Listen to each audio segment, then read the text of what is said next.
Yo, yo, yo, yo, yo, what is going on, CoD Familia? It is your boy BN, aka Mr. Kingdom Builder, and today I wanted to talk about this prime example exhibit that is S2-86 to show a greater challenge, a greater hurdle, a greater obstacle within the game as you are finishing out your Season 1 home kingdom and going into your first KvK for Season 2, because what I'm going to show you and break down happens more often than you may think. And then at the end of the video, I'm going to try to give you guys some solutions, some thoughts that I have on how could we fix, correct, improve this situation. As always, if you enjoy the content, make sure you give us up because it helps out a lot. So, what is actually happening here on S2-86 that makes me take the time out of my day to make a video on this? Well, this is a kingdom that recently opened up their final zone for this KvK division in Season 2. This is comprised of 313 through 316. Final zone opened in the morning at about 12:10 UTC on the 7th. So for me, this is 2 days ago at this point, a little more, almost 2.5 days. And what I started noticing, because I typically, as you guys know, I keep track of all the KvKs when passes are opening, and I always like to go and look at them, especially when major zones are opening, to see if there's going to be any massive fighting or just a lot of legions that are ready to go out there and tear each other's faces off. However, in this particular KvK, that is not necessarily what happened. Right now, most of the time, we anticipate for when final zone opens, regardless of what season you're in, you are attacking your passes, hopefully multiple alliances are doing so, and after you capture your pass, units are being sent out either to around the middle of the map, potentially to certain choke points, and or they might just be hanging out and kind of protecting your flags as you build from 1 to 1. In this case, and from what we have been noticing in a number, this isn't in all KvKs, but this is in some KvKs and more likely to happen in earlier seasons rather than later ones. And why is this? Well, so what first and foremost, what happened? OO, simply put, basically did what BDO and I'm forgetting the other alliance now, but basically what they did to FSK a couple seasons ago in the final zone, where you may remember they built out. FSK and their ally were like trapped over here on the southeastern side, and they really weren't able to push out. They were basically spawn camping the pass. Now, for some of the passes, that's exactly what happened here with OO. With some of the others, like for example, you can see over here with IMP, they were able to build out a little bit. Even, and then IMP also building out a little bit here. You had UN1, they were able to build out with some flags, but ultimately were being pressured constantly from the moment the pass opened and were not able to build out. Now, you may argue and say, okay, well, maybe that was their kind of misguided or not the best way to approach that boss as far as on their strategy, right? Maybe they should have pushed out and tried to hold down a choke point, which would have allowed them a little more breathing room to build flags. Yes, and I would agree that could have been one viable way to go. However, the other side of it, and I'm going to be showing you this with some data and some numbers here in a moment, I want to first show you exactly what is the leaderboards and stats that is going to lead me into my bigger points. So if we take a look at power, we can see here that the power distribution between 1 and 4 versus 2, 3, and 5, and keep in mind, right, this is Season 2, right, so their first KvK, it is 7.6 billion to 7 billion. Now, at face value, on paper, that probably doesn't seem that bad. You guys are probably thinking, boss, these numbers are close. However, if we do a deeper dive into the T5 breakdowns, into the top 200 breakdowns, what we find is that in the top 200, 114 of the players are on the OO side.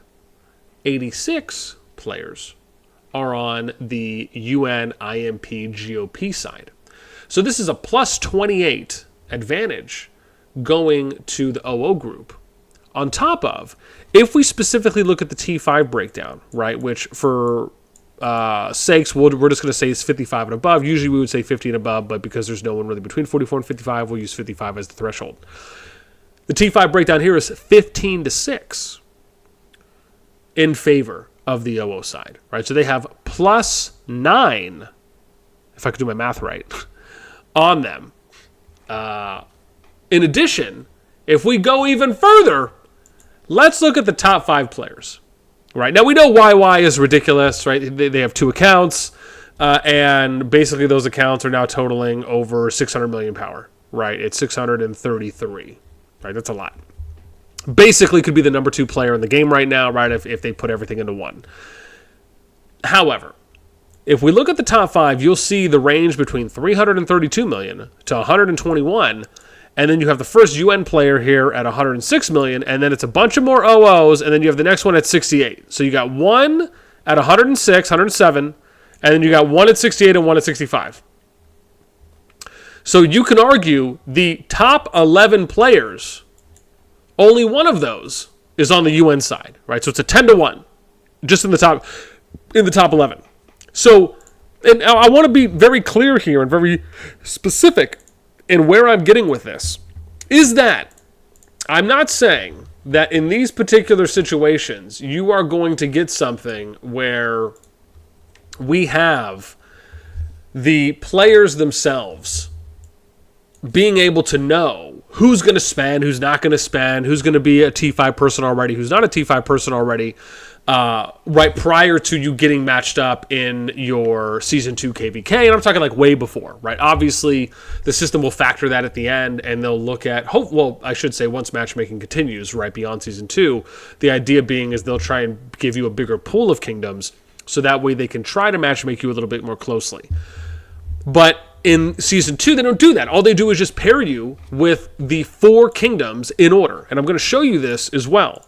So, if we look at Season 2, you can see it's every 4 kingdoms, right? So the next ones are going to be 333 to 336, and that's going to be 337 to 340. And you can see 325 to 328, 321 to 324, 317 to 320, right? It's all batches of 4 that goes into season. This is all pretty standard, right? Because this is like how it used to be in Rock, and for, I don't know if it's still every 4 or if they've changed it up. But the idea here, it used to be, I think, every 8 it was in a kingdom, and now it's however they change it. But it's 4 in CoD. And the reason why these things can happen is that when you only have a pool of 4 kingdoms, it lowers the possibility of having more competitive matchups and more fair and balanced matchups.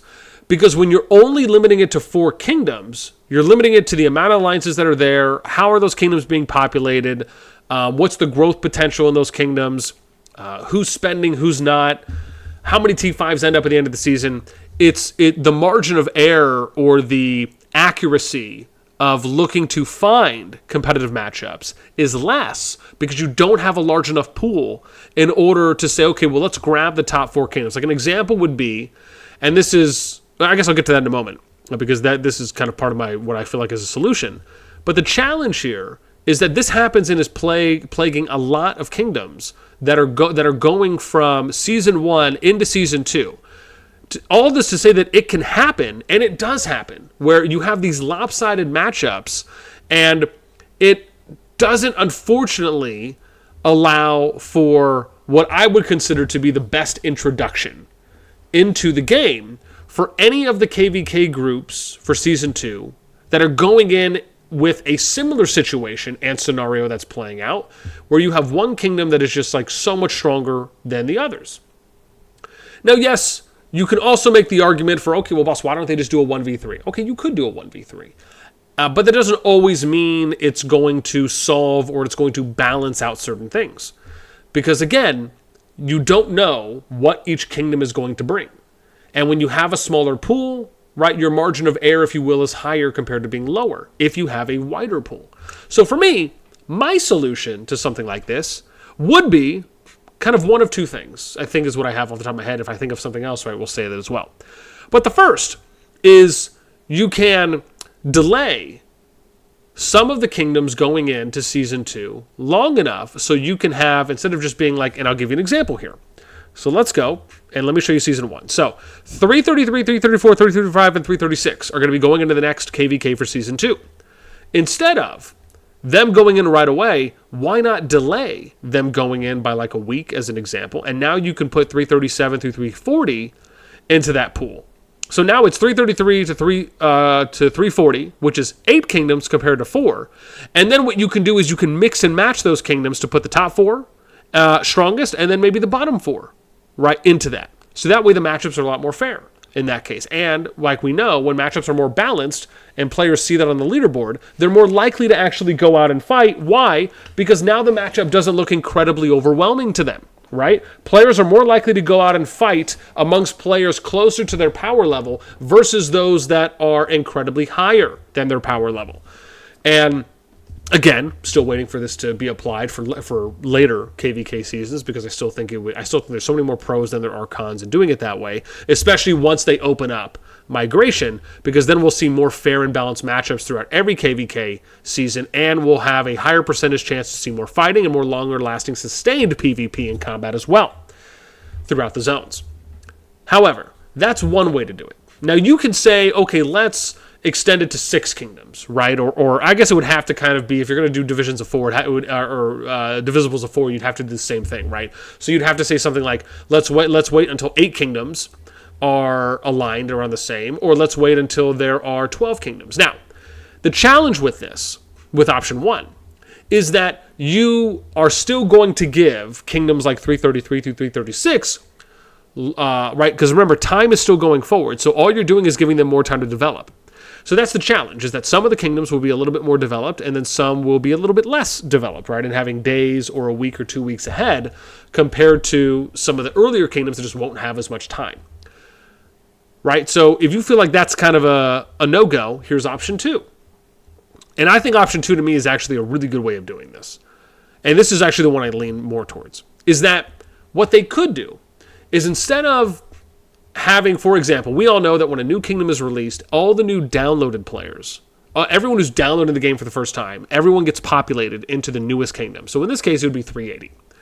What if, instead of funneling all of the new players into one kingdom, they opened up 4 kingdoms at the same time? And then what they did is they just created a script or coding on the back end where it assigned a number to each person, right? It would be like 1, 2, 3, 4. So let's say, for example, that they opened up 377 through 380 at the same time.